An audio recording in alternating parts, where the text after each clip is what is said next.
Shawasha, nina stress imejaa kwenye kichwa.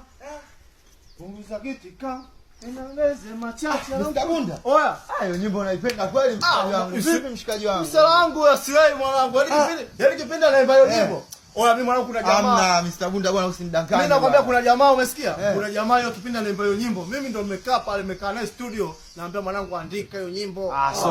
Mimi mtoto asiye yule. Yule mtoto asiye kwa sababu ya nini? Yaani kuna demu wangu alikuwa ananizingua kinyama. Yaani na mshikaji kila yule demu kila nikimwambia yule mshikaji achana naye yule mshikaji hataki, nikamwambia mwanangu asiye kuna mshikaji anamfuata. Sio kweli Mr. Kweli sio kweli bwana.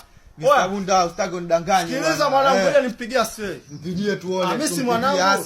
Mimi mwanangu asiye, mimi asiye mwanangu. Mpigie asiye. Mimi na asiye tena. Mimi simu yangu simu yangu mimi asiye anokota. Hii hapa. Tena ngoja niweke speaker. Mpigie. Simu inaita. Mpigie tu msikie. Si hapa. Mpigie. Hii hapa. Oya mwanangu asiye. Bwana fresh mwanangu Bunda boy hapa vipi? Bwana kama kawaida. Mwanangu vipi huko? Nimekumbuka ile nyimbo yako kwa sababu tulikuwa wote studio unaandika una rekodi. Ile si mwanao idea nimetoa mimi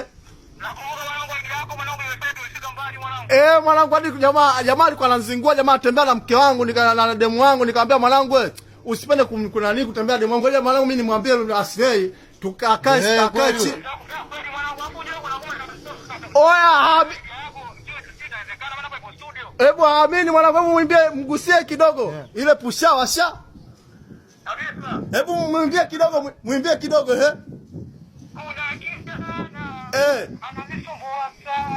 mke wangu la